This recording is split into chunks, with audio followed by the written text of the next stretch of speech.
Le syndrome de l'imposteur, c'est un truc qui touche des gens dans 90% des cas qui ne devraient pas ressentir ce syndrome.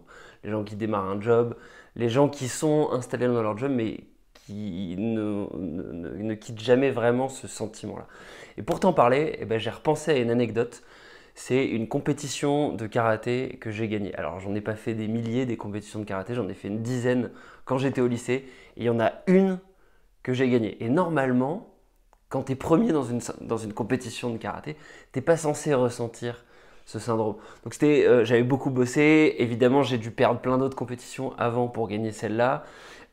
J'étais plein d'émotions et en fait au moment de recevoir le prix où tu te dis bah ça y est c'est bon, t'as gagné.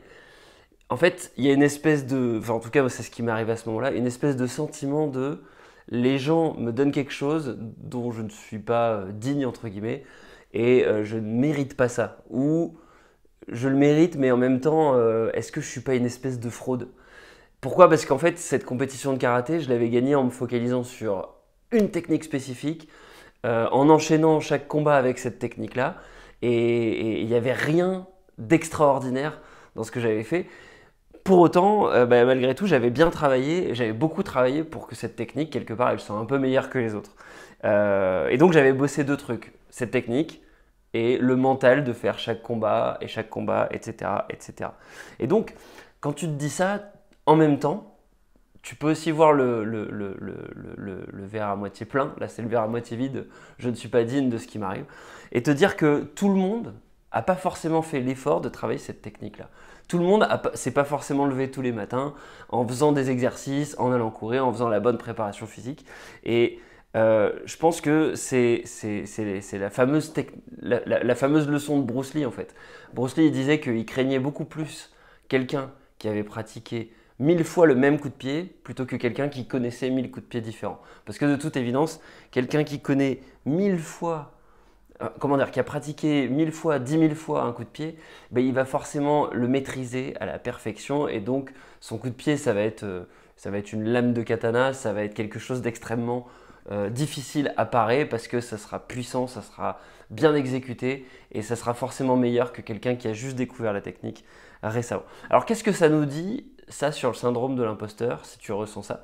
Ben, la question à te poser finalement, quel que soit ton parcours, ton état, que tu démarres ou que tu sois encore en train de monter ou alors que tu sois plutôt à une étape de manager, une étape de directeur, quelqu'un qui soit installé, la question que tu dois te poser c'est quel est le coup de pied que tu dois pratiquer aujourd'hui?